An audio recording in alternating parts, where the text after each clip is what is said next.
see few concepts on reflection. Friends, you know all those things. Laws of reflection, incident ray, reflected ray all lie in the same plane, and angle of incidence is equal to angle of reflection. Yes, sir. Friend, this is the incident ray. It was supposed to go straight, yes or no? It was supposed to go on this dotted line, but due to the presence of the mirror, it is getting deviated. So अपनी जाने वाले path से ये जितना deviate कर रहा है, ये वाला जो एंगल है, this angle was supposed to go straight, but it is going in this direction. So ये रे जिस डायरेक्शन पे जा रहा है, जाना था, लेकिन रिफ्लेक्शन की वजह से इसी डायरेक्शन पे जा रहा है, तो ये जो एंगल है उसको क्या बोलते हैं students? Angle of deviation. Say it is angle of deviation. And you know, if this is normal means 90 degree, this is theta, total angle is how much? This total angle is how much? 180. So this is theta plus theta 2 theta. So angle of deviation is equal to 180 minus 2i, matlab angle of incidence, and I is equal to r, that would be also 2r. Yes. And students, this angle made by the incident ray with the mirror is known as glancing angle. This angle is known as what? Glancing angle. So sometimes there may be the glancing angle may be given. Don't get confused with that. Read the question very carefully and then put it. Then you could know what is how to find the angle of deviation. This concept of angle of deviation will also be utilized in the case of prism. Yes, we'll go to that in refraction case. Okay. So I think you know all those things. This was the extra part that is about angle of deviation. Next, students, let's see about the displacement of the object and the image. Students, let this is the mirror. Let this is the mirror, and let the object is present at this point. Yes, and this is the object distance from the mirror. Let it is 2 centimeter, and so the image will be formed. The image will be formed at 2 centimeter. Okay, if object is at 2 centimeter, the image will be produced at 2 centimeter. But if by any means I just shifted the object towards this position, this is the new position of the object. So let I shifted it to 3 centimeters. So now the object distance is how much? Total is 5. Yes or no? So the image will be shifted by how much? The image will be also shifted by 3 centimeter. Yes or no? That means the thing is that if object is displaced by x, if object is displaced by x towards the mirror or away from the mirror, doesn't matter. If object is displaced by x, then image will also be displaced by x. Then image will also be displaced by x. Also be displaced by x. Let's see the same thing. Let's say an object is at this point and this distance is let 2 centimeter. So definitely the image is going to be produced at here, and this distance is also 2 centimeter.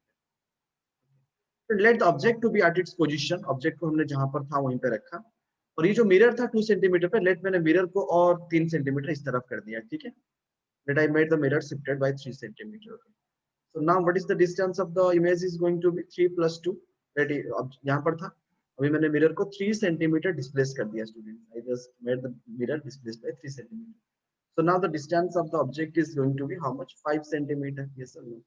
So now the image will also be formed.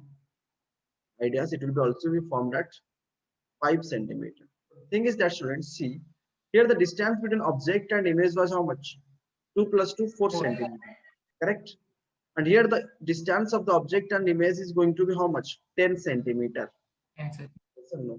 But I displaced the mirror how much? Mirror is displaced by 3 centimeter. Mirror को मैंने 3 centimetre displace किया, जबकि ये 3 centimetre अगर होता तो 7 centimetre होगा gap. But now the gap is not 7 centimetre, it is how much? 4 plus 6. That means अगर मैंने मिरर को 3 सेंटीमीटर डिस्प्लेस किया, तो इमेज जो है वो 6 सेंटीमीटर डिस्प्लेस हो जा रहा है.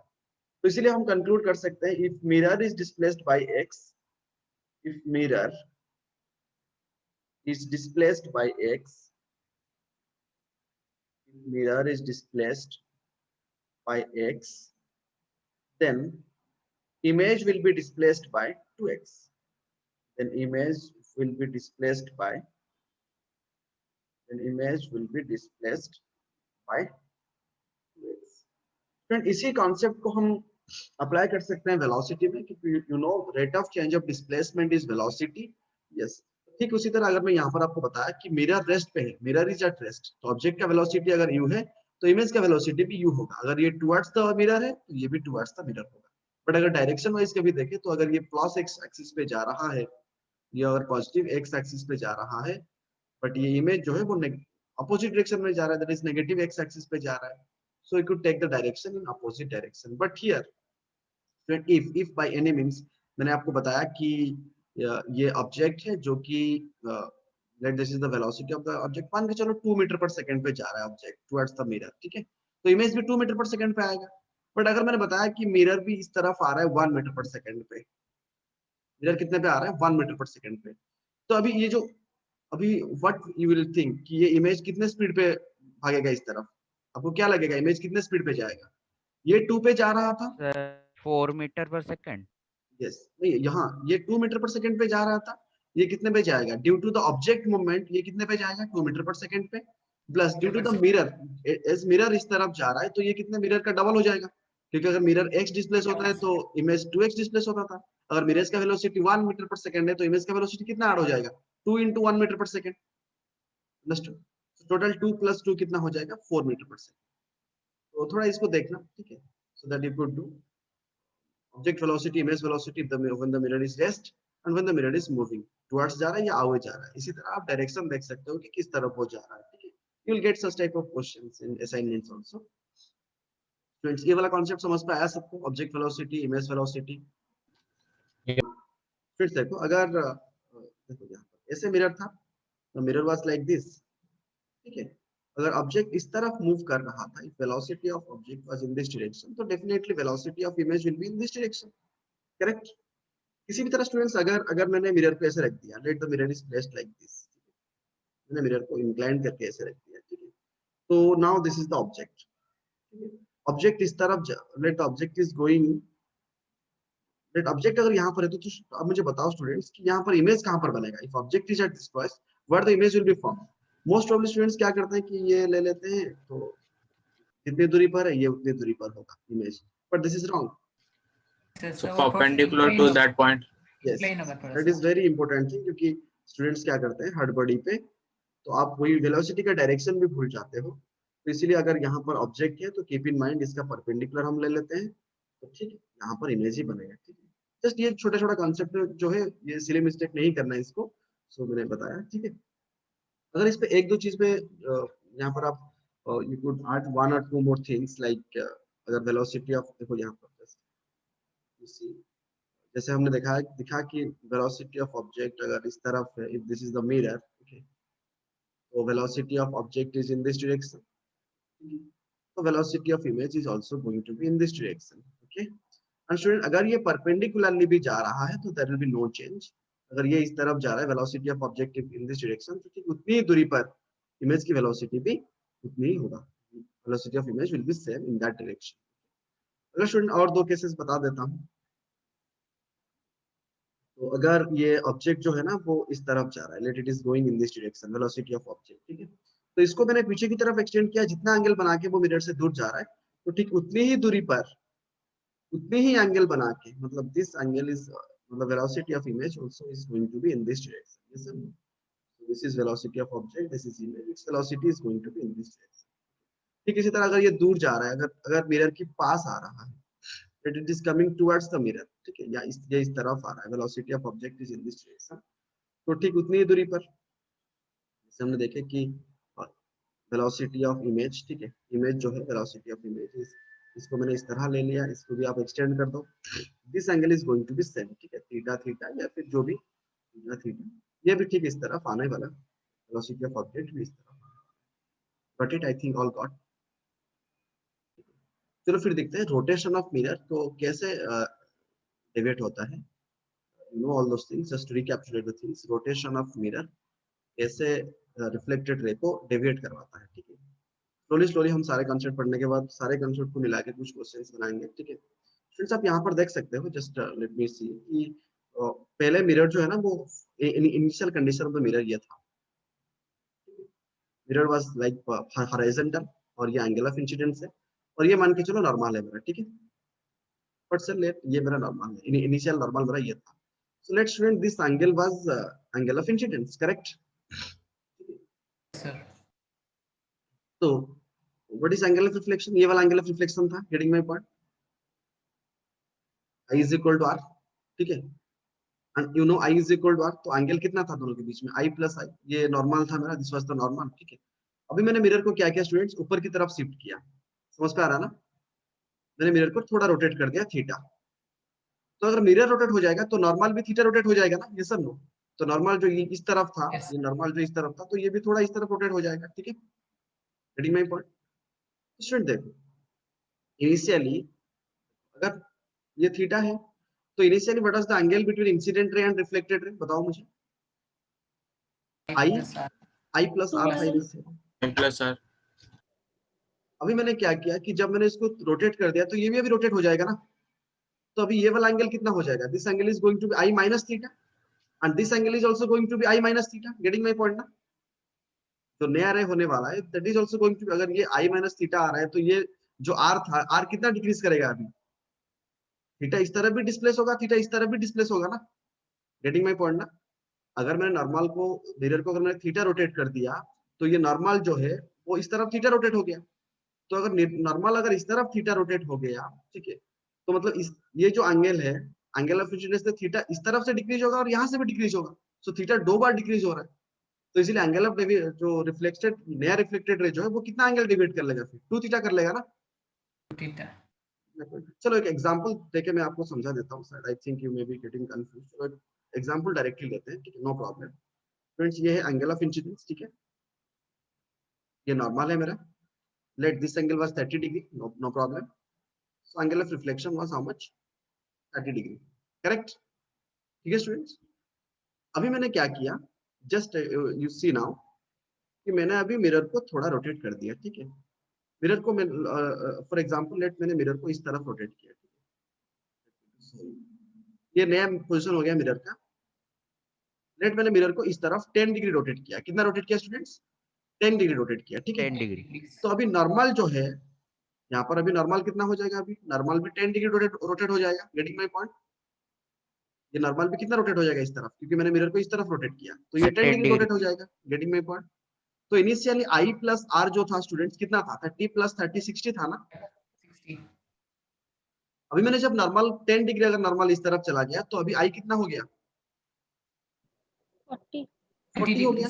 तो अभी I प्लस R कितना हो जाएगा? 40 प्लस 40 80 डिग्री हो जाएगा ना. 80 डिग्री. तो नया रिफ्लेक्टेड रे ये हो गया. तो now I dash plus R dash is going to be 80. But initially कितना था? 60. कितना चेंज हुआ? कितना डेविएट किया रिफ्लेक्टेड रे? 20. बट मिरर को मैंने 20. कितना रोटेट, लेकिन मैंने मिरर को कितना रोटेट किया? थीटा 10 डिग्री 10 रोटेट किया, 10 डिग्री. 20 डिग्री रोटेट हो रहा है. So that means we can conclude if mirror is 2 rotated by theta, right? If mirror is rotated by theta, mirror is rotated by theta, then reflected ray will be shifted by 2 theta. Yes or no? Reflected ray will be shifted. Reflected ray will be shifted by 2 theta. Minimum length of the mirror required to see your complete image. Actually image बनने की criteria जो है मैं वो basics नहीं बताया क्योंकि आपको पता होगा. ठीक है, तो यहाँ से एक रे गया, इंसिडेंट रे, और यहाँ पर गिरा, जो फिर यहाँ पर भी एक नॉर्मल ड्रा कर सकते हैं हम, no problem. So this angle is going to be this angle. फिर जाके जब यहाँ पर एक रे आया तो हेड से भी एक रे आ रहा है. वन रे is coming from head also. Feet का जो रे है वो आई तक पहुंचना चाहिए, हेड का जो रे आ रहा है वो भी आई तक पहुंचना चाहिए, तभी जाके इस तरफ पूरा इमेज बन सकता है. इसको अगर मैं थोड़ा रे डायग्राम करके दिखाया तो यू सी हियर, यहाँ से मैंने ऑब्जेक्ट को लिया, ये फिट है, यहाँ से गया तो this R is equal to R, यहाँ पर जाके एक रे पहुंचा, फिर हेड से जो रे आ रहा है वो भी आके यहाँ पर पहुंचा. तो this angle is equal to this angle and this angle is equal to this angle. तो अगर हम इसको ट्रायंगल सिमिलरिटी की केसेस पे देखें, ठीक है स्टूडेंट्स, ये फिट है, ये हेड है, ठीक है. So this angle is equal to this angle and this angle is equal to this angle. That clear? तो ये 90 डिग्री है स्टूडेंट. देखो ये भी 90 डिग्री है, ये भी 90 डिग्री है, दोनों एंगल सेम है. तो दोनों ट्रायंगल क्या हो सकता है? क्या हो सकता है ये दोनों ट्रायंगल? सिमिलर. अगर हो गया तो this is equal to y, अगर ये है तो ये भी वाई हो जाएगा. गेटिंग माय पॉइंट और नॉट? और ये distance is going to be this distance, ठीक है, दोनों ट्रायंगल का। ठीक इस तरह इसी ट्रायंगल पे ये भी x होने जा रहा है, ये भी x होने जा रहा है, ठीक है। तो अभी ये कितना हो गया, 2 whole into x plus y हो गया ना, लेंथ ऑफ द पर्सन। और मिरर का लेंथ कितना, अगर मैंने परपेंडिकुलर ड्रॉ किया तो यहाँ से यहाँ तक x, यहाँ से यहाँ तक y, तो मिरर का लेंथ कितना हुआ, x plus y. So that means अगर पर्सन का हाइट h है तो मिरर का लेंथ कितना होना चाहिए, if length of the person is l, अगर length of the person is l तो मिरर कितना होना चाहिए, l/2 होना चाहिए। Sir L/2। तो ठीक ठीक उसी कंसेप्ट को जोड़ सकते हैं। अगर मैंने ठीक ये जो डिस्टेंस है ना, ये z डिस्टेंस है, ठीक है, ये z दिया हुआ है मिरर और इसके बीच में डिस्टेंस। ठीक यहीं से z डिस्टेंस की दूरी पर मैंने क्या किया, पीछे में एक वॉल है, क्या है students, there is a wall. अगर मैं थोड़ा उसको एक्सटेंड करवा दिया तो यहाँ तक वॉल दिख सकता है, गेटिंग माय पॉइंट। और इसको एक्सटेंड किए तो वॉल का पूरा ये वाला पार्ट दिख सकता है, ये सब ना, पूरा वॉल यहाँ तक दिखेगा अभी यस सर। पर्सन को। एग्जैक्टली आप एक रूम पे आप एग्जैक्टली यहाँ पर खड़े हो, रूम के मिडिल पे, और यहाँ पर मिरर है और पीछे वॉल है। तो निकालने का ये यू वांट टू फाइंड कि ये वॉल कितना दिखेगा, ठीक है। चलो यहाँ से देखते हैं स्टूडेंट्स, अगर मैं इसको एक्सटेंड करवा दिया, let me to extend this one, मैंने इस परपेंडिकुलर को एक्सटेंड करवा दिया, इस परपेंडिकुलर को भी एक्सटेंड करवा दिया, ठीक है। तो यहाँ से यहाँ का लेंथ जो है, ये तो स्टूडेंट्स x प्लस वाई है, नो डाउट, ठीक है, x प्लस वाई। स्टूडेंट्स आपको मिड पॉइंट थ्योरम के बारे में पता है, no mid point theorem? Yes sir. if this two triangles are similar, ये कॉमन है, ये 90 है, ये भी 90 है, तो अगर ये एग्जैक्टली मिड पॉइंट है तो अगर ये x हुआ तो ये 2x हो जाएगा ना स्टूडेंट्स, ये सब नो? Yes sir. तो देखो यहाँ पर भी मिड पॉइंट वाला कॉन्सेप्ट हम डाल सकते हैं। अगर यहाँ से यहाँ तक डिस्टेंस x है तो यहाँ से यहाँ तक डिस्टेंस कितना हो जाएगा, 2x हो जाएगा, गेटिंग। 2x। और यहाँ से यहाँ तक का डिस्टेंस कितना हो जाएगा, 2y हो जाएगा। तो अभी टोटल वॉल का लेंथ कितना हो जाएगा, 3x प्लस वाई, अंडरस्टूड।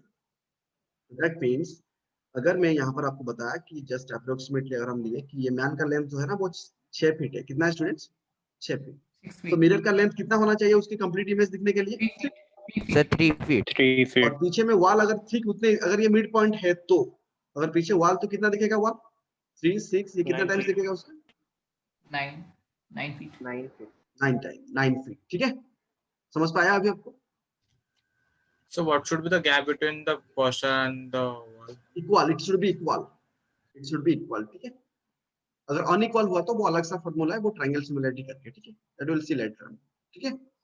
अगर इक्वल गैप है तो ये x, ये 2x, ये 3x हो जाएगा, गॉट इट। 3 फीट है अगर मिरर है तो इंसान 6 फीट दिखेगा और पीछे में वॉल 9 फीट दिखेगा, गॉट इट स्टूडेंट्स। मैं नेक्स्ट इसके ऊपर एक क्वेश्चन पे जाऊं।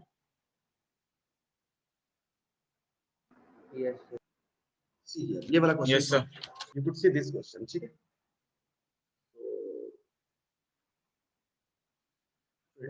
A point source of light is placed at a distance s, आप देख सकते हो यहाँ पर point source of light यहाँ पर s, distance l in front of the center of the mirror of width d, ये d है मिरर की width, ठीक है, and s is placed, यहाँ पर एक point source का light s place किया गया है।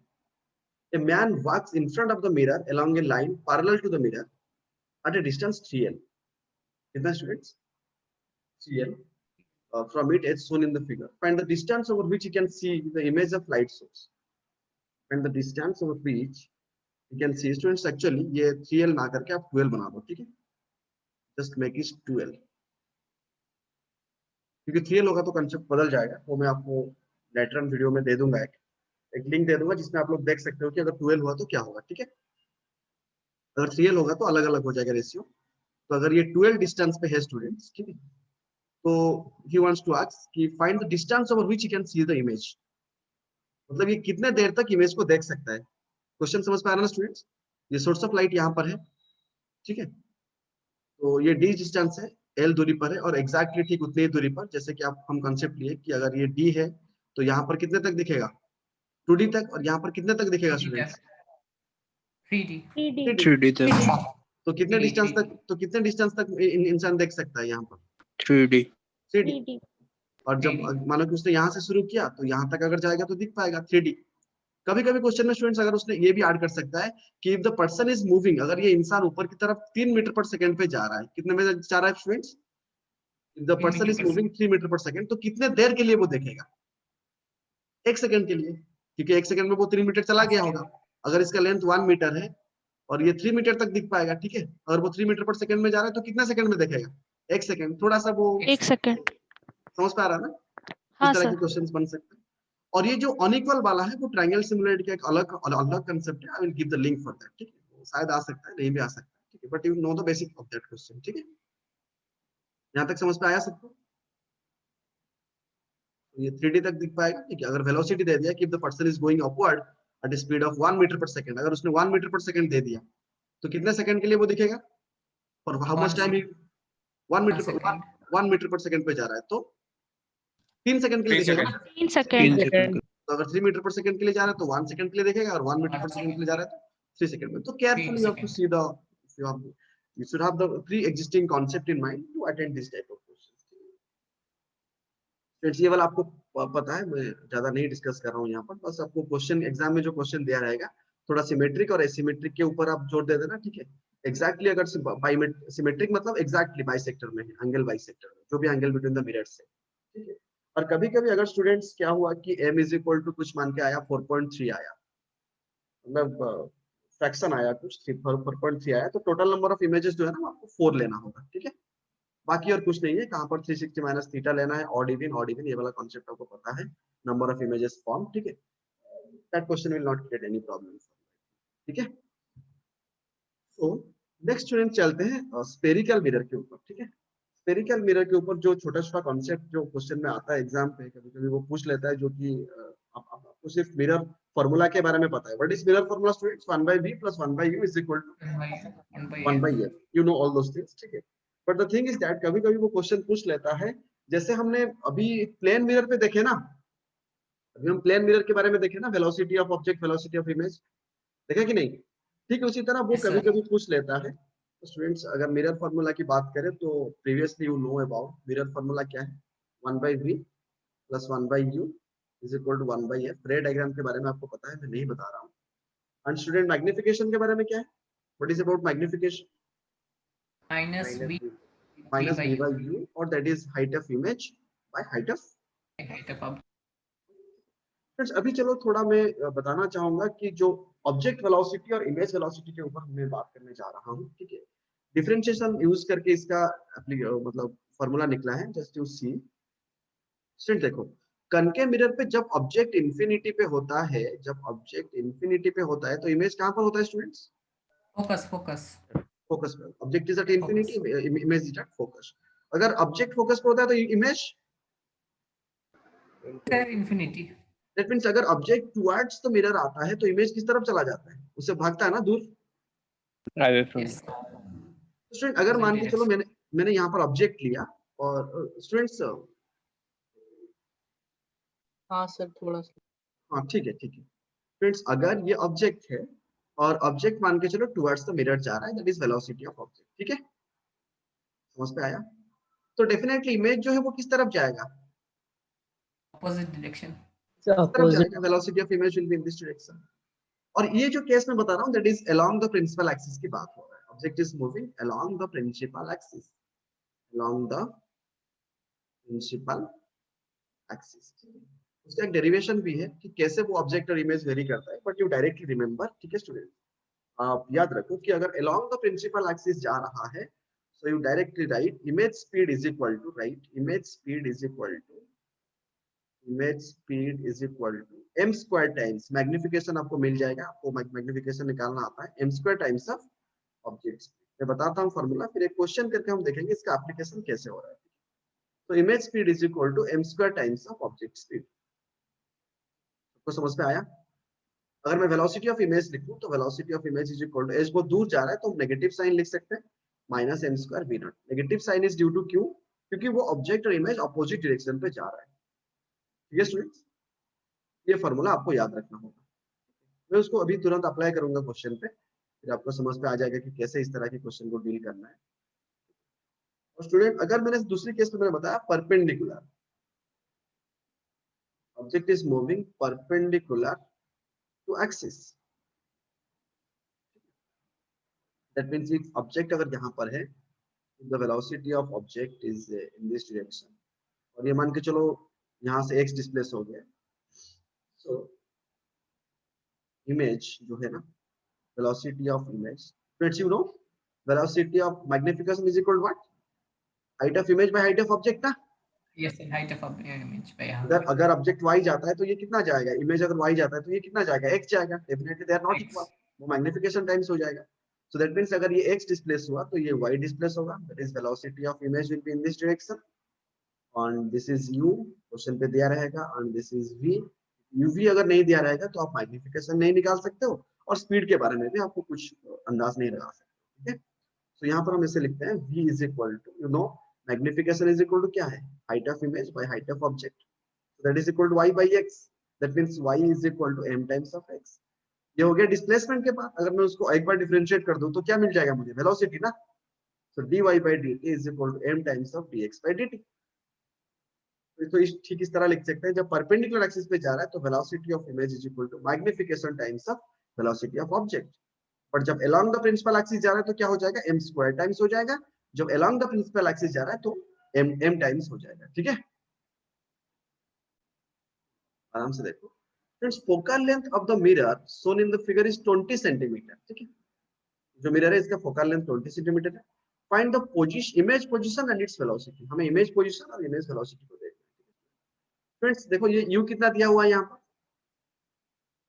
लेफ्ट साइड में -30 सेंटीमीटर. ठीक है, फोकल लेंथ कितना दिया हुआ है 20 सेंटीमीटर, तो लेफ्ट साइड में तो दैट इज -20 सेंटीमीटर. ठीक है, तो अगर हम निकाले v 1/v plus 1/-30 is equal to 1/-20. आप सॉल्व कर दो, इमेज कितना आ जाएगा -60 सेंटीमीटर. करेक्ट. तो अभी इमेज जो है जाके यहाँ पर कितनी दूरी पर इमेज बनेगा स्टूडेंट्स, तो image will be formed at 60 centimetre. ठीक है, तो हमें पता चल गया कि यार इमेज यहाँ पर बनने वाला है i, बट अभी उसका वेलोसिटी निकालेंगे ना. ठीक है, तो सी हियर स्टूडेंट्स, तो मैं अभी जैसे हम निकालते हैं कि हमें एंगल के बारे में नहीं पता है, तो this is velocity of object और ये 37 है, तो इसका एक कंपोनेंट अलोंग x कितना हो जाएगा, VO cos 37. करेक्ट, और इस तरफ कितना हो जाएगा VO sin 37. दैट मींस हमें मिल गया कि along principal axis velocity of object कितना है, along perpendicular to principal axis velocity कितना है, हमें मिल गया है कि नहीं. फ्रेंड्स समझ में आ रहा है ना, कंपोनेंट्स के बारे में पता होगा आपको थोड़ा बहुत. ठीक है, और स्टूडेंट cos sin 37 की अगर बात करें तो यू कुड रिमेंबर. ठीक है, एंड सी अगर मैं एक ट्रायंगल बनाऊं, if I will make a triangle, if this is 3, this is 4, this is 5, remember the ratio. If this is 37 degree, this is going to be 53 degree. ठीक है, so sin 37 is going to be how much students, p by s, that is 3/5. correct. cos 37 is going to be how much students, b by s, that is 4/5. Right angle triangle की ये value आपको याद रखना होगा, 37 और 53. ठीक है, so that means इस तरफ जाएगा एक वेलोसिटी, अगर ये कितने में जा रहा है, v cos 37 पे इस तरफ जा रहा है कि नहीं स्टूडेंट्स, ये कितने में जा रहा है, v cos 37, 5 mm 37, तो ये कितने में जाएगा, along the principal axis m square times जाता है ना, m square v cos 37. Correct, और ये ऊपर की तरफ कितने में जा रहा है, 5 sin 37. ठीक है, तो ये नीचे की तरफ कितने में जाएगा, m times m into m 5 sin 37. Correct, समझ में आ रहा है, ये v cos 37 में जा रहा है तो ये v cos 37 पे जाएगा, लेकिन m स्क्वायर टाइम्स ये 5 sin 37 पे जा रहा है, क्योंकि अगर ये 5 mm है, ये थीटा है, तो एक कंपोनेंट हो जाएगा 5 cos 37, एक कंपोनेंट हो जाएगा 5 sin 37. ठीक है, तो ये m स्क्वायर टाइम्स पे जाएगा along principal axis and m times पे जाएगा perpendicular to principal axis. Correct, ये स्टूडेंट्स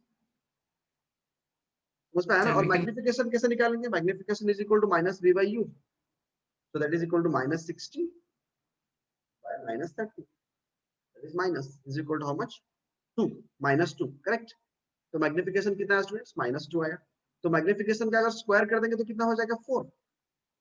ठीक है, तो velocity of image along x, that means अभी ऐसा है सिचुएशन, ये ऐसे जा रहा है और ये ऐसे जा रहा है, that is velocity of image along x, that is velocity of image along y.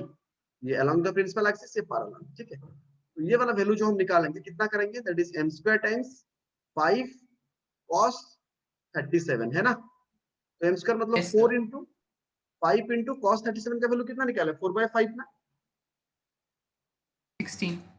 कितना हो जाएगा 16 mm पर सेकेंड, मतलब इमेज जो है वो मिरर से दूर कितने में भागेगा 16 mm पर सेकेंड, करेक्ट। और ये VIY कितना हो जाएगा sir m 5 sin 37, that is magnification कितना आया 4, सॉरी 2 मैग्निफिकेशन 2 आया है ना 2 Minus into 5 into sin 37 कितना है 3/5, तो कितना हो गया 6 mm per second ना, 6. that means image will be going away from the mirror 16 mm per second, और ये वाला हो गया कितना 6 mm per second। सर ठीक। -6 होगा ना?